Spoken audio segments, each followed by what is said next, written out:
آئیے میرے دوستو ایک شعر پڑھنے کی ایک قطع کی اجازت دے دے، ان کے بعد میں حضرت کو آپ کے حوالے کر رہا ہوں کہ در رسول پہ ہم نے بڑے بڑے دیکھے، در رسول پہ ہم نے بڑے بڑے دیکھے، غلام بنتے ہیں کیسے کھڑے کھڑے دیکھے۔ در رسول پہ ہم نے بڑے بڑے دیکھے، ارے غلام بنتے ہیں کیسے کھڑے کھڑے دیکھے۔ عجب ہے عشق جو بیمار اٹھ نہیں سکتا، وہ چاہتا ہے مدینہ پڑے پڑے دیکھے۔ عجب ہے عشق جو بیمار اٹھ نہیں سکتا،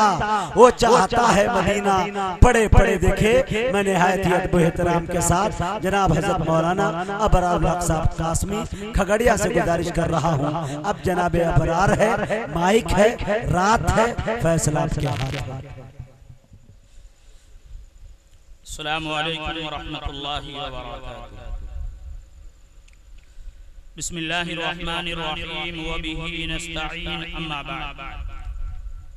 فقد قال اللہ تبارک وتعالی فی الکلام المجید والفرقان الحمید، فاعوذ باللہ من الشیطان الرجیم، بسم اللہ الرحمن الرحیم، یوم لا ينفع مال ولا بنون الا من اتى اللہ بقلب سلیم، وقال اللہ تبارک وتعالی يا أيها الناس اتقوا ربكم الذي خلقكم من نفس واحدة الأخ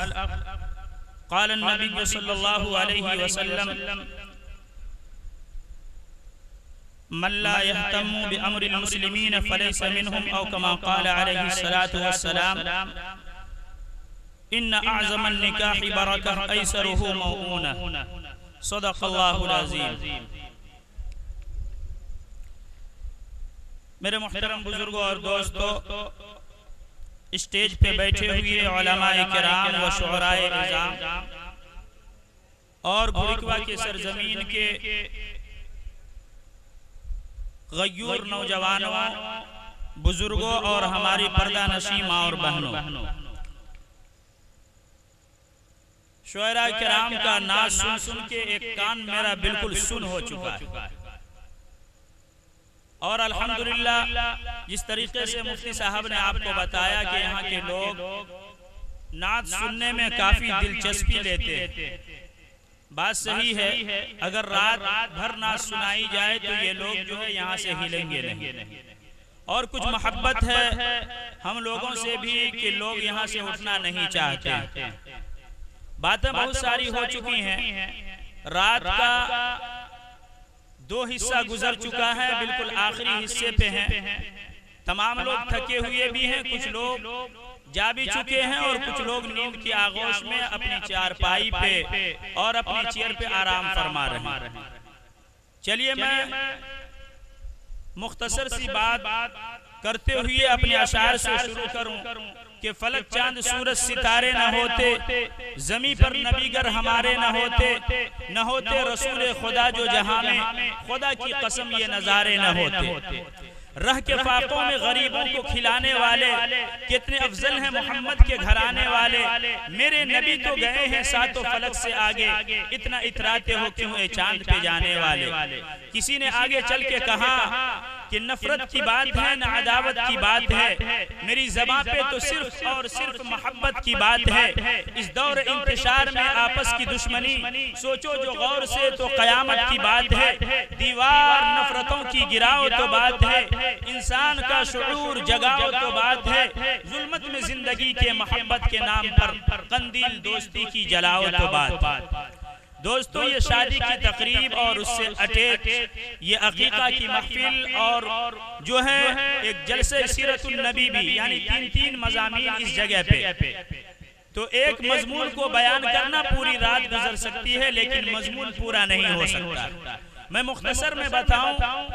کہ اللہ تبارک و تعالیٰ نے قرآن مجید کے اندر فرمایا یوم لا ينفع مال ولا بنون الا من اتى الله بقلب سلیم، کہ اے مسلمانوں، اے انسانوں کی جماعتوں،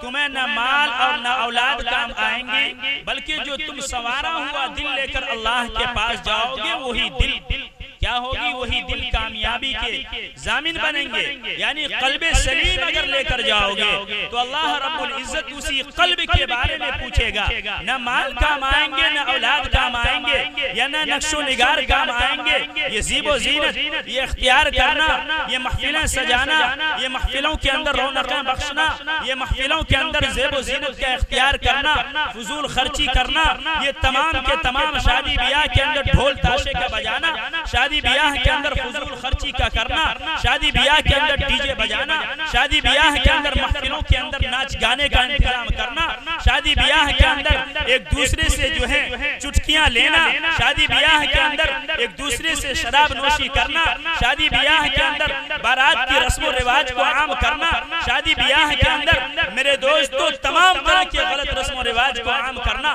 یہ اسلام اجازت نہیں دیتی ہے. حضرت ابن عمر میرے دوستو فرماتے ہیں، اللہ کے محبوب نبی نے فرمایا کہ یہ ایک ایسی چیز ہے دنیا کے اندر جو اللہ رب العزت نے حلال فرمایا ہے، لیکن اس کے باوجود اتنا زیادہ ناپسندیدہ چیز ہے جسے آپ اور ہم طلاق کے نام سے جانتے ہیں. یہ چیزیں حلال ہیں، لیکن جب اللہ رب العزت کا کوئی بھی بندہ طلاق دے ڈالتا ہے تو یوں فرمایا جاتا ہے اسی نکاح سے متعلق کہ اللہ کا عرش ہل جاتا ہے. میں نے قرآن مجید کی آیت تلاوت فرمائی، یا ایھا الناس اتقوا ربکم الذی خلقکم من نفس واحدہ. اے لوگو اللہ سے ڈرو اور اس رب سے ڈرو جس رب نے تجھے پیدا فرمایا، اور صرف پیدا ہی نہیں فرمایا بلکہ انہی میں سے، انہی جوڑوں میں سے تمہارے لیے جوڑے کا ایک انتخاب بھی فرمایا، یعنی اما حوا اور حضرت آدم علی نبینا علیہ السلام سے ایک انسان کی شکلیں تیار کی جاتی ہے. ایک انسان تیار ہوتا ہے، اور جب ایک انسان کا وجود ہوتا ہے،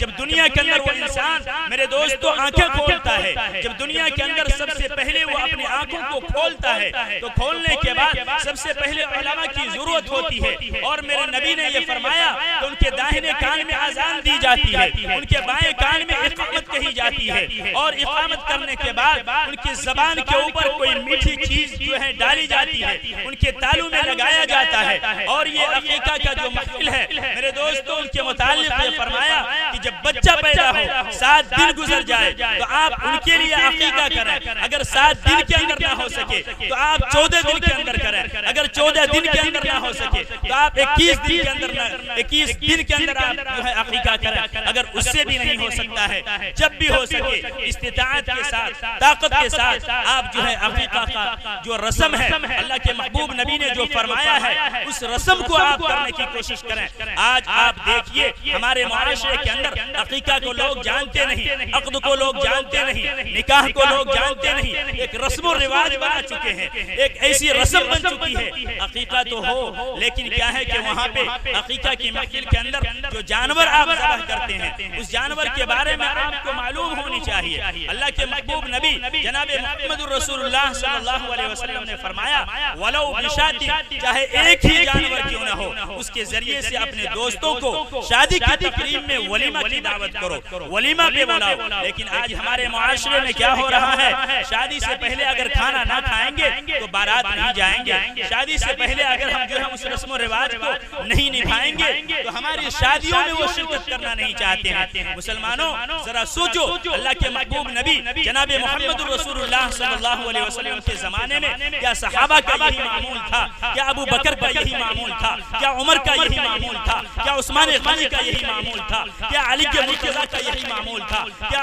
عبد الرحمن ابن عوف کا یہی معمول تھا؟ عبد الرحمن ابن عوف تو وہ صحابی تھے جو اللہ کے محبوب نبی کے زمانے میں سب سے میرے دوست مالدار صحابی تھے، رئیس صحابی تھے. لیکن جب اس زمانے میں انہوں نے عقد کیا، اللہ کے محبوب نبی کو دعوت بھی جو ہے نہیں دے پائے تھے. اللہ کے محبوب نبی کو جب معلوم چلا ان کی مجلس کے اندر جب عبد الرحمن ابن عوف آئے، اللہ کے محبوب نبی نے پوچھا عبد الرحمن ابن عوف تم شادی کر چکے ہو، یعنی تمہاری عقد ہو چکی ہے؟ انہوں نے کہا ہاں اللہ کے محبوب نبی ہم عقد کر چکے ہیں. اللہ کے محبوب نبی ان کے جسم کے رنگ سے پہچان لیے. لیکن ایک ایسا وقت بھی آیا اللہ کے محبوب نبی نے ان سے یہ نہیں کہا کہ تم نے ہمیں دعوت کیوں نہیں دیا. آج نسیم بھائی کے گھروں کے اندر آئندہ کل شادی ہونے والی ہے، ان میں بہت سارے ایسے دوست بھی ہوں گے، بہت سارے ایسے احباب بھی ہوں گے جن کو انہوں نے دعوت نہ دی ہوگی، ہو سکتا ہے چوک ہو گئی ہوگی، لیکن ان سے جو ہے نفرتیں، ان سے قدورت، ان سے عداوت، ان سے بغض اور کینہ کینہ کپٹ یہ تمام کی تمام چیزیں پیدا ہوں گی. لیکن میرے آقا کا یہ فرمان تھا, میرے آقا نے ایک جملہ بھی نہیں فرمایا. سب سے پہلے جملہ میرے آقا نے یہ فرمایا, اے عبد الرحمن ابن عوف, کیا تم نے مہر ادا کیا؟ جس طریقے سے ابھی مفتی صاحب نے آپ کے سامنے فرمایا کہ مہر کا دینا ادا کرنا لازم و ضروری ہے, لیکن آج مسلمان مہر کو جانتا نہیں. اور یہی وجہ ہے کہ شادی اتنی زیادہ مہنگائی ہوتی چلی جا رہی ہے, اتنی زیادہ میرے دوستوں مشقت ہوتی چلی جا رہی ہے کہ جس شادی کے اندر آسانیاں ہونی چاہیے, جس کو میرے آقا نے فرمایا ان اعظم النکاح برکہ ایسرہ موہونہ, اے لوگو جس شادی کو برکت کا ذریعہ میرے آقا نے فرمایا, جس شادی کو خیر کا ذریعہ میرے آقا نے فرمایا, اسی شادی کے اندر ہم جو ہے میرے دوستوں ناچ گانے کا رسم و رواج لا کر اس شادی کے اندر جو ہے غلط رسم و رواج کو لاتے ہیں. اللہ کے محبوب نبی فرماتے ہیں ایسے شادیوں کے اندر لعنت ہوتی, ایسے شادیوں کے اندر لعنت ہے. اللہ کے محبوب نبی کے بارے میں لوگوں نے کہا کہ اللہ کے محبوب نبی نے خود شادیوں کے اندر اپنے بچیوں کے درمیان انصاف نہیں کیا. لیکن آپ ذرا سوچئے, کتابوں کے اندر آتا ہے فاتقوا اللہ واعدلوا بین اولادکم, کہ اے لوگو اللہ سے ڈرو, اپنے اولاد کے درمیان انصاف کے کرنے کے معاملے میں. کیا اللہ کے محبوب نبی نے اپنے اولاد کے درمیان انصاف نہیں کیا؟ میرے آقا کا جب عقد ہوا حضرت صفیہ سے تو میرے دوستو جہیز کا کوئی سامان نہیں, اور حضرت اما عائشہ سے ہوا جہیز کا کوئی سامان نہیں, ام حبیبہ سے ہوا جہیز کا کوئی سامان نہیں, سودا سے ہوا جہیز کا کوئی سامان نہیں. میرے دوستو یکے بعد دیگرے میرے آقا نے 11 شادیاں کی, لیکن جہیز کا کوئی رسم و رواج نہیں. اپنی بچیوں کی شادیاں کی, اس کے اندر بھی جہیز کا کوئی رسم و رواج نہیں. لیکن آج اسی قرآن مجید سے آپ پوچھئے, سورہ کوثر سے آپ پوچھئے, قرآن مجید کے اندر ہے اِنَّا أَعْطَيْنَا كَالْكَوْثَرِ فَصَلِّ لِرَبِّكَ وَانْحَرْ إِنَّ شَانِئَكَ هُوَ الْأَبْتَرُ. ابتر کے معنی آتے ہیں جس کے اولاد نہ ہو, جو بے اولاد ہو. میرے آقا کے بارے میں لوگوں نے یہ چرچائیں کی, لوگوں نے اس بات کو جو ہے پھیلانے کی کوشش کی. مکہ کے سرداروں نے, مکہ کے اس جگہ کے میرے دوستو جو پادری تھے, جو سردار تھے, جو اس زمانے کے میرے دوستو پوپ تھے, جو اس زمانے کے ہٹلر تھے, انہوں نے اس زمانے کے بارے میں میرے آقا کے بارے میں غلط بیانی کی, اور انہوں نے کہا کہ جناب محمد رسول اللہ صلی اللہ علیہ وسلم کی ایک بھی اولاد نہیں بچی, اس لیے کہ سب سے پہلی اولاد جو میرے دوستو قاسم ہے وہ بھی فوت ہو چکے تھے, عبداللہ تھے یعنی طاہر و طیب جسے کہتے ہیں وہ بھی فوت ہو چکے تھے, اور سب سے چھوٹی اولاد میرے دوستو جسے ابراہیم کے نام سے جانا جاتا ہے, ان کی جب باری آئی وہ بھی بیمار ہے, کشمکش کے عالم میں مبتلا ہے. میرے آقا اپنے گہوارے میں لیے ہوئے ہیں, میرے آقا اس کو لے کر آرام نہیں فرما رہے ہیں, میرے آقا رو رہے ہیں, آنکھوں سے آنسو جاری ہے. اللہ کے محبوب نبی اللہ تبارک و تعالیٰ کے سامنے دست مبارک کو پھیلائے ہیں اور یوں کہہ رہے ہیں اللہ رب العزت آپ نے ہمارے قاسم کو بھی لے لیا, آپ نے ہمارے طاہر و طیب کو بھی لے لیا, ایک یہ بچہ بچہ ہے جس کا نام ابراہیم ہے, یہ ہمارے بڑھاپے کا سہارا بنے گا, یہ ہمارے بڑھاپے کا باغ ڈور سنبھالنے والا بنے گا. لیکن میرے دوستو اللہ کا کچھ اور ہی معاملہ تھا. اللہ رب العزت نے یہ کہنے کے باوجود مسجد نبوی کے سامنے میرے آقا رو رہے ہیں, میرے آقا کی آنکھوں سے آنسو جاری ہے, اور اللہ رب العزت نے میرے دوستو ان کی روح کو قبض کر لی اور اس دنیا سے رخصت ہو گئے. اور رخصت ہونے کے بعد یہ جو ہے کفار تھے, مشرکین تھے میرے دوستو, عتبہ ہے, شیبہ ہے, ابو جہل ہے, ابو لہب ہے, یہ تمام کے تمام خوشیاں منا رہے تھے. آج دنیا کے اندر دیکھیے ابو لہب کی کوئی اولاد نہیں, شیبہ کی کوئی اولاد نہیں, عتبہ کی کوئی اولاد نہیں. یہ کفار و مشرکین جو اس زمانے کے پاپولر تھے, اس زمانے کے جو پادری تھے, اس زمانے کے جو ہٹلر تھے, ان کی کوئی اولاد نہیں. لیکن جناب محمد رسول اللہ صلی اللہ علیہ وسلم کی اولاد اس وقت بھی تھی, آج بھی ہے, تا قیامت اولاد رہے گی. اللہ کے محبوب نبی کے زمانے میں ایک صحابی تھے جو عصر کی نماز پڑھا کرتے تھے اور نماز کے بعد دعا نہیں کیا کرتے تھے. دعا کیے بغیر میرے دوستو وہ مسجد سے نکل جایا کرتے تھے. اللہ کے محبوب نبی نے ایک وقت پوچھا کہ اے صحابی ذرا یہ تو بتا تم دعا کیے بغیر مسجد سے کیوں چلے جاتے ہو, جس کے متعلق قرآن مجید میں فرمایا ادعوا ربکم تضرعا وخفیا, اور یوں فرمایا کہ دعا مومن کی ہتھیار ہتھیار ہے، لیکن میرے دوستو اسی ہتھیار کو چھوڑ کر ہم بھاگتے ہیں۔ میرے آقا کو وہ صحابی کہتے ہیں اے اللہ کے محبوب نبی جناب محمد رسول اللہ صلی اللہ علیہ وسلم، میں آپ کو کیا بتاؤں، یہ راز کی بات تھی اور میں اپنے دلوں میں چھپائے ہوا تھا۔ اے اللہ کے محبوب نبی آج لگتا ہے یہ راز فاش کرنی پڑے گی۔ میرے آقا نے فرمایا بتاؤ تو صحیح۔ میرے دوستو اس زمانے کی بات ہے جس زمانے میں آج سے کہیں زیادہ غربت تھی اللہ کے محبوب نبی کے زمانے میں، اور وہ صحابی کہتے ہیں اے میرے آقا جس وقت میں نماز کو آتا ہوں، خصوصاً عصر کی نماز کو آتا ہوں، اور آنے کے بعد جو ہمارے جسم کے اوپر جو کپڑے ہوتے ہیں وہی کپڑے ایک جسم کے اوپر جو کپڑے ہیں اسی کپڑے سے میں بھی نماز پڑھتا ہوں، اور اسی کپڑے سے ہماری جو ہے اہلیہ محترمہ جو ہے جو ہماری بیگم ہے وہ بھی نماز پڑھتی ہے۔ اے میرے آقا میں اس وجہ سے دعا کے بغیر مسجد سے چلا جاتا ہوں، ہو سکتا ہے وقت نکل جائے اور میری اہلیہ کی نماز فوت ہو جائے۔ اے میرے آقا میں آپ کو کیا بتاؤں، جب آذان ہوتی ہے مسجد نبوی کے اندر، جب آذان یعنی منادی پکارنے والا اللہ اکبر کی صدائیں بلند کرتا ہے، اشہد ان لا الہ الا اللہ کی صدائیں بلند کرتا ہے، حی علی الصلاۃ حی علی الفلاح کی صدائیں بلند کرتا ہے، تو اس وقت جو ہے ہماری زبان کے اوپر ہماری جو ہے رگ و ریشے کے اندر کب کبھی طاری ہو جاتی ہے، لرزہ طاری ہو جاتا ہے، اور ہماری اہلیہ محترمہ اور میں خود دونوں نے ایک میٹنگ کی، اور میٹنگ کرنے کے بعد اپنے گھروں کے اندر ایک گڑھا کھودا، اور اسی گڑھے کے اندر میرے دوستو اتنی گہرائی اور اتنی گہرائی بنائی جس کے اندر ہمارا جسم چھپ سکے، اور اسی جسم کو میرے دوستو جس وقت مؤذن آذان پکارتا ہے ہماری اہلیہ محترمہ اسی گڑھے کے اندر چلی جاتی ہے، اور اسی کپڑے کو وہ بھی پہنتی ہے اور ہم بھی پہنتے ہیں میرے آقا، اور اسی کپڑے کو وہ کھول کر دیتی ہے۔ جس وقت تک میں نماز سے فارغ نہیں ہو جاتا ہوں اس وقت تک وہ گڑھے کے اندر موجود رہتی ہے، اور گڑھے سے جب نکلتی ہے، جب میں مسجد سے فارغ ہو کر آتا ہوں اور وہ کپڑے دیتا ہوں، میں ننگا ہو کر گڑھے میں کھڑا ہو جاتا ہوں۔ اے میرے آقا اس وقت میری اہلیہ اسی کپڑے کو پہن کر، یہ غربتی کا عالم ہے کہ اسی کپڑے کو پہن کر وہ جو ہے نماز پڑھتی ہے، اور نماز پڑھنے کے بعد جو ہے اللہ کے سامنے روتی ہے، اللہ کے سامنے گر گراتی ہے۔ اے میرے امت مسلمہ کی آج ماں اور بہنوں ذرا سوچو، تصور کرو، آج معاشرے کے اندر آپ کے پاس کسی چیز کی کمی نہیں ہے، آپ کے پاس ذریعہ معاش بھی ہے، آپ کے پاس اللہ نے علم بھی دیا، آپ کے پاس اللہ نے صلاحیت بھی دی، آپ کے پاس اللہ نے عمل بھی دیا، آپ کے پاس اللہ نے تقویٰ بھی دیا، آپ کے پاس اللہ نے وہ ولولہ بھی دیا، آپ کے پاس اللہ نے وہ جوش و جذبہ بھی دیا ہے، وہ پردہ بھی ہے، لیکن میرے دوستو آپ کے پاس تمام چیزوں کی جو سہولتیں ہونی چاہیے وہ تمام سہولتیں ہیں، لیکن اس کے باوجود آج ہماری ماں بہنیں نمازوں سے کیوں اتنی کوسوں دور ہے۔ آج یہ ہمارے نوجوان جو اتنی بڑی بڑی مجالس کو رچاتے ہیں، اتنی بڑی بڑی مجالس کو جو قائم کرتے ہیں، جب مساجد کے اندر آذانیں پکاری جاتی ہے صفوں کے اندر ایک نوجوان نہیں ملتے ہیں، یہ ہماری کمیاں نہیں ہے تو اور کیا ہے؟ یہ مجالس کا قائم کر دینا، یہ اجلاس کا قائم کر دینا، یہ عقیقہ کی محفل کو رچا لینا، اور میرے دوستو یہ شادی کی محفل کو رچا لینا، یہ جنت کے اندر جانے کا ضمانت نہیں ہے۔ اس لیے آپ سے درخواست کی جاتی ہے کہ آپ نماز کی پابندی کیجئے، آپ کی ماں بہنوں سے درخواست کی جاتی ہے کہ وہ پردے کا اہتمام کریں، کسی کے مال کو وہ غاصب نہ بنائے۔ جس طریقے سے میرے دوستو آج جو ہے غیر قوم، آج جو ہے ہمارے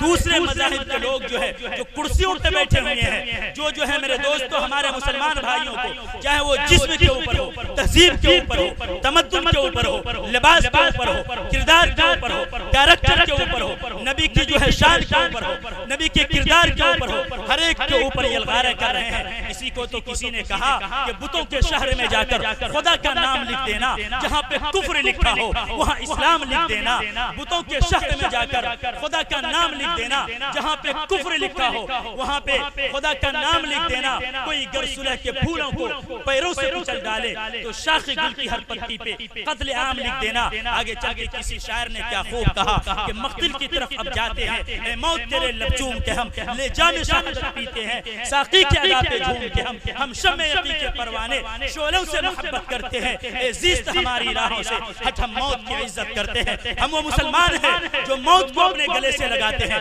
لیکن ہم اپنی ماں و بہنوں کی عزت کو تار تار ہونے نہیں دیں گے۔ مسلمانوں آج سوچو جس طلاق کے بارے میں اتنی جو ہے شور مچایا جا رہا ہے، چاہے وہ حکومت کے سلسلے میں ہو، چاہے میرے دوستو ایوانوں میں ہو، چاہے کسی بھی فرقے کے اندر ہو، جس طلاق کے بارے میں اتنا سوشل میڈیا پہ اور جو ہے میرے دوستو ٹی ویوں کے اندر، چینلوں کے اندر، جرائد کے اندر، رسائل کے اندر، اخبارات کے اندر، سوشل میڈیا کے اندر میرے دوستو اس چیزوں کو اتنا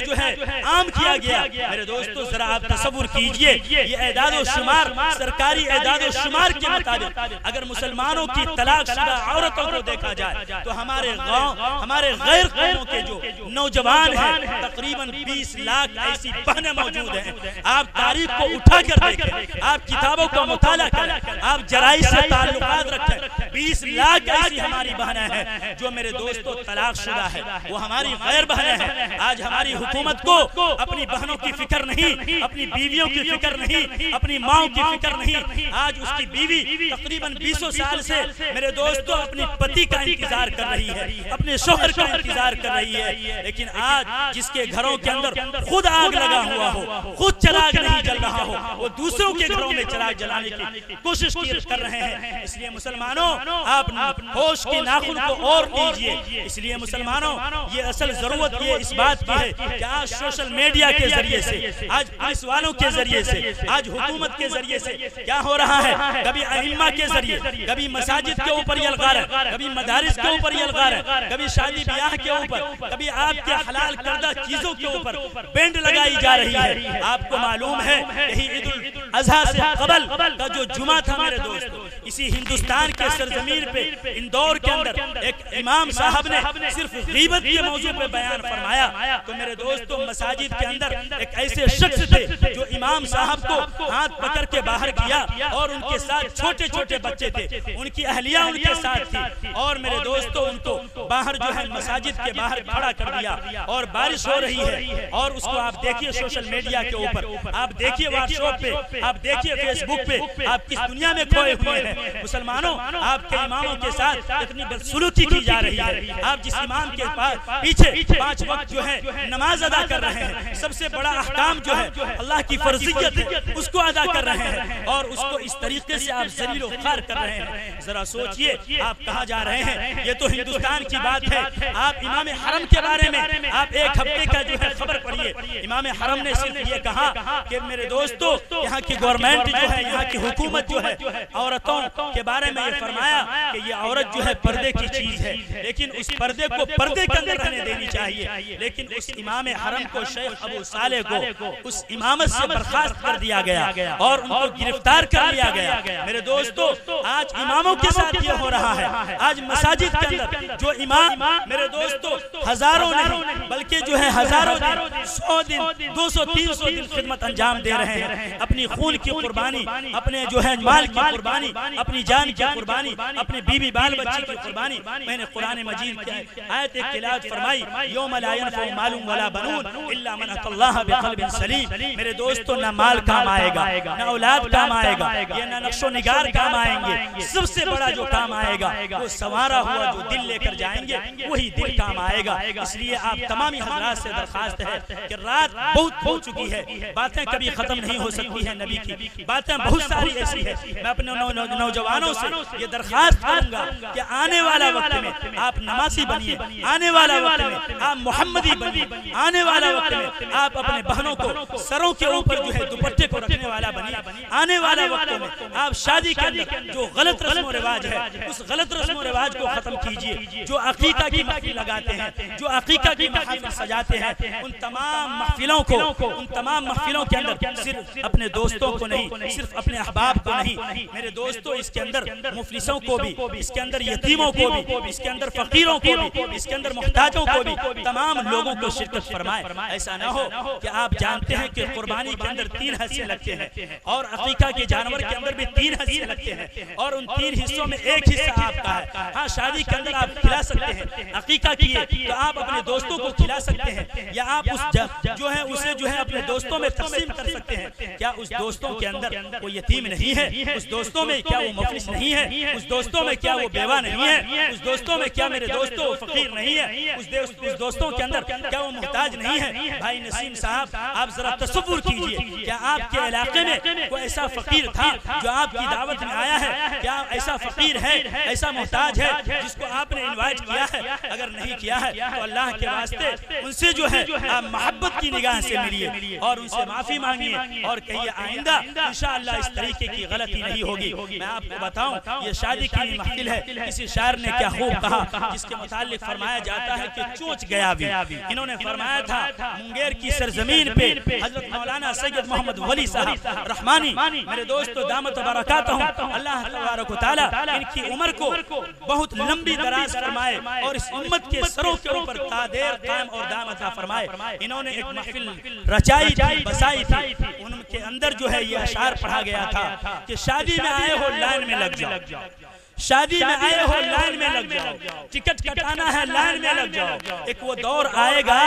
لوگ کہیں گے نسیم بھائی کے عقیقہ میں آئے ہو لائن میں لگ جاؤ. میرے دوستو بات بار بار کہی جاتی ہے اور اسی وجہ سے کہی جاتی ہے کہ آپ کے اندر بھی ہمارے اندر بھی وہ صفت پیدا ہو جائے. کسی مفتی صاحب سے کسی نے پوچھا کہ اے مفتی صاحب یہ تو بتائیے ابھی قربانی کا سیزن چل رہا تھا اور قربانی کا ایام بھی ختم ہو گیا, یہ جو قربانی کرتے ہیں قربانی کا جانور اللہ کے راستے میں جو ہے ذبح کرتے ہیں جس کے بارے میں قرآن مجید کے اندر فرمایا لَن يَنَالَ اللَّهَ لُحُومُهَا وَلَا دِمَاؤُهَا وَلَكِنْ يَنَالُهُ التَّقْوَى مِنْكُمْ. کسی جگہ فرمایا قُلْ إِنَّ صَلَاتِي وَنُسُكِي وَمَحْيَايَ وَمَمَاتِي لِلَّهِ رَبِّ الْعَالَمِينَ. قرآن مجید کے اندر فرمایا لَن تَنَالُوا الْبِرَّ حَتَّى تُنْفِقُوا مِمَّا تُحِبُّونَ. آپ اس مال کو خرچ کیجئے جو عمدہ مال ہو. تو کسی نے مفتی صاحب سے پوچھا اے مفتی صاحب یہ تو ذرا بتائیے یہ جو قربانی کا گوشت ہے اس کو ہم کتنے دن اسٹاک کر کے رکھ سکتے ہیں. مفتی صاحب نے کہا کہ ہاں میں بتاتا ہوں اس کو جتنا جلدی ہو سکے ختم کر دینی چاہیے. تو کسی نے کہا کہ مفتی صاحب میں کیا بتاؤں ہم نے قربانی کی اور قربانی کرنے کے بعد جو ہے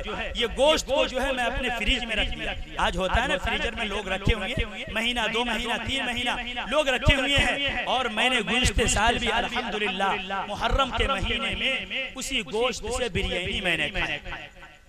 اسی گوشت سے. تو مفتی صاحب سے جب پوچھا گیا تو مفتی صاحب کو وہ کہتے ہیں میں نے خواب میں دیکھا کہ آپ فرماتے ہیں کہ اللہ کے راستے میں جو ہی قربانی کی جاتی ہے اور اس جانور کا خون جو ہی بہتا ہے تو اللہ کے راستے میں اس کی جو ہے قبولیت ہو جاتی ہے. لیکن مفتی صاحب میں نے خواب میں دیکھا کہ ہماری جانور کی قربانی قابل قبول ہے لیکن ہمارا جانور جو ہے 3 ہی پیر کا ہے, 3 ہی پیر کا ہے. مفتی صاحب تھوڑی دیر کے لیے سوچ میں پڑ گئے. پھر وہ کہتے ہیں کہ میں نے دیکھا تمام لوگوں کا جانور موجود ہے, کوئی 4 پاؤں کے اندر جو ہے جنتوں کے اندر گھوم رہا ہے ٹہل رہا ہے, لیکن میرا جانور جو ہے جس کی میں نے قربانی پیش کی ہے اس کا جو ہے 3 ہی پاؤں ہے اور 1 پاؤں غائب ہے. تو مفتی صاحب نے سوچتے ہوئے کہا کہ بھائی یہ خواب کے اندر جو آپ نے دیکھا ہے اس کی تعویل یہ ہے کہ آپ 1 پاؤں کو اس وقت تک جو ہے نہیں لے جا سکتے ہیں جس وقت تک آپ فریجر کے اندر رکھے ہوئے ہیں. اس لیے جب تک آپ فریجر سے نہیں نکالیں گے اس پاؤں کو اور نہیں بنا کے کھائیں گے وہ پاؤں جنت کے اندر کیسے جائے. تو میرے دوستو مفتی صاحب نے جب یہ کہا انہوں نے کہا ایسا معاملہ ہے فوراً بتایا گیا. تو مفتی صاحب جو ہی فرماتے ہیں وہ گوشت کو بناتا ہے کھاتا ہے اور کھانے کے بعد میرے دوستو اس کا چوتھا پیر بھی جو ہے جنت کے اندر ٹہلتا ہوا ملتا ہے. دوسرے دن جب وہ خواب دیکھتے ہیں پھر مفتی صاحب سے کہا تب یہ بتائیے کہ میں گوشت کو کتنے دن رکھ سکتا ہوں. مفتی صاحب نے کہا کہ 1 مہینہ 2 مہینہ بہت زیادہ ہو گیا, اس سے زیادہ نہیں رکھنی چاہیے لوگوں. لیکن سب سے بہتر تو یہ ہے کہ جتنا جلدی ہو سکے اس کو جو ہے ختم کر دینی چاہیے. آج یہ تہوار آیا اور آئندہ آئے گا. ابراہیم علیہ السلام کی قربانی کا ثمرہ ہے اور یہ بچے کا جو عقیقہ ہے اور اسی سے اٹیچ ہے. اور قرآن مجید کی آیت ایک ہے رب هب لي من الصالحین. جس طریقے سے فرمایا ابراہیم نے میرے دوستو ایک روایت کے مطابق 80-82 سال, ایک روایت کے مطابق میرے دوستو 87 سال, ایک روایت کے مطابق 90 سال, ایک روایت کے مطابق میرے دوستو 120 سال حضرت ابراہیم کی عمر ہے اور حضرت حاجرہ کی عمر میرے دوستو 80-82 سال ہے. اور یہ اولاد مانگ رہے ہیں اللہ سے, اے اللہ ہمیں نیک کار اولاد عطا فرما. اللہ سے سامنے جب اولاد مانگ رہے تھے تو میرے دوستو بیوی جو ہے تاک جھانک میں تھی اور کہتی ہے بڑے میاں آپ کا دماغ ٹھکانے پہ ہے کہ نہیں, آپ اس عمر میں کہیں اولاد مانگ رہے ہیں, اس عمر میں بھلا اللہ اولاد دے گا جس وقت آپ کی عمر 82 سال 87 سال یا 90 سال یا میرے دوستو 120 سال. تو میرے دوستو جو ہی یوں کہا تو اللہ رب العزت نے حضرت جبرائیل کو بھیجا اور یہ مجدہ سنایا فبشرناہ بغلام حلیم. اے ابراہیم تو نے نیک کار بیٹا عطا فرمایا، نیک کو کہا تھا میں نے نیک کے ساتھ ساتھ حلیم بھی بردبار بھی اولاد عطا فرمایا۔ لیکن میرے دوستو یہی ابراہیم جب اولاد کی تمنا کیے تو کسی پیر کے پاس نہیں، کسی فقیر کے پاس نہیں، کسی مجابر کے پاس نہیں، کسی میرے دوستو اور کے پاس نہیں، بلکہ جب اولاد کی طلب ہوئی تو اللہ کے سامنے اپنے دست مبارک کو پھیلایا اور جو ہے اولاد کی تمنا کی، اولاد کی جستجو کی اور اولاد عطا بھی فرمائی، اور اس اولاد کی قربانی آج آپ بھی دے رہے ہیں، ہم بھی دے رہے ہیں تا قیامت میرے دوستو جب تک دنیا قائم رہے گی اس اولاد کی قربانی میرے دوستو زندہ اور جاوید رہے گی۔ اس لیے آپ تمامی حضرات سے درخواست ہے کہ لوگ اٹھ رہے ہیں اور کچھ لوگ سوئے ہوئے ہیں، باتیں تو ہوتی رہیں گی اور آئندہ جب بھی موقع ملے گا انشاءاللہ سنانے کا موقع ملتا رہے گا، ہم سناتے رہیں گے۔ اللہ پاک ہم تمام کو کہنے سننے سے زیادہ عمل کرنے کی توفیق نصیب فرمائے۔ اما علینا الا البلاغ۔ درود شریف پڑھ لیجئے، دعا فرما لیجئے۔ اللهم صل على محمد وعلى آل محمد كما صليت على إبراهيم وعلى آل إبراهيم إنك حميد مجيد اللهم بارك على محمد وعلى آل محمد كما باركت على إبراهيم وعلى آل إبراهيم إنك حميد مجيد اللهم صل على سيدنا محمد النبي الأمي وعلى آله وسلم تسليما ربي هب لي من الصالحين رب اشرح لي صدري ويسر لي أمري واحلل عقدة من لساني يفقهوا قولي اللهم اهدني وسددني اللهم اغفر وارحم وعافني واهدني وارزقني اللهم إني أسألك الهدى والتقى والعفاف والغنى لا إله إلا الله وحده لا شريك له أحدا صمدا لم يلد ولم يولد ولم يكن له كفوا أحد اللهم لا مانع لما أعطيت ولا معطي لما منعت ولا ينفع ذا الجد منك الجد اللهم لا مانع لما أعطيت ولا معطي لما منعت ولا ينفع ذا الجد منك الجد يا حي يا قيوم برحمتك نستغيث يا إله العالمين ہم تمام کے خطاؤں کو معاف فرما یا اللہ، ہم تمام کے سیئات کو حسنات سے معطل فرما یا اللہ، ہم جو تمام کے تمام یہاں پہ جو باتیں کہی گئی ہیں سنی گئی ہیں یا اللہ اس کے اوپر عمل کرنے کی توفیق نصیب فرما یا اللہ۔ بھائی نسیم صاحب کے یہاں جو شادی کی تقریب کل ہونے والی ہے یا اللہ، اس شادی کی تقریب اندر یا اللہ تمام طرح کی خرافات سے تمام طرح کی لغویات سے اس شادی کی تقریب کی حفاظت فرما یا اللہ، اس بچے کی حفاظت فرما یا اللہ، اس بچے کا عقیقہ ہوا یا اللہ، اس بچے کی جان کی مال کی عزت کے آبرو کی حفاظت فرما یا اللہ۔ حاضرین مجلس جو یہاں پہ موجود ہیں چاہے وہ ہماری ماں بہنیں ہوں، پردے کے اندر جو سن رہی ہیں یا اللہ، ان تمام کو پردے کا اہتمام کرنے کی توفیق نصیب فرما، نماز کی پابندی کرنے کی توفیق نصیب فرما یا اللہ۔ ہم تمام کو جناب محمد رسول اللہ صلی اللہ علیہ وسلم کے نقش قدم چلنے کی توفیق نصیب فرما یا الہ العالمین۔ جو محفلیں سجائی گئی رچائی گئی یا اللہ اخلاص للہیت کے ساتھ یا اللہ اس محفل کو قائم اور دائم عطا فرما یا اللہ، اس محفل کو سجانے اور رچانے کے اندر آپ بخوبی جانتے ہیں یا اللہ اس کے اخلاص کو، اس کی للہیت کو یا اللہ ہمارے دلوں کے بھید آپ جانتے ہیں۔ بھائی نسیم صاحب کے اخلاص کے اوپر یا اللہ ان تمام محافل کو، ان تمام مجالس کو قائم اور دائم عطا فرما یا الہ العالمین۔ جو ہم نے کہا سنا یا الہ العالمین اس کے اوپر عمل کی توفیق نصیب فرما یا اللہ۔ جو کمی کوتاہی ہوئی، جو چوک ہوئی یا اللہ اس کو اپنے فضل و کرم سے معاف فرما یا الہ العالمین۔ جناب محمد رسول اللہ صلی اللہ علیہ وسلم کے صدقے خیر میں اس مختصر سی دعا کو مقبول فرما۔ صلی اللہ علیہ خیر خلقہ محمد وآلہ وصحبہ اجمعین برحمتک یا رب۔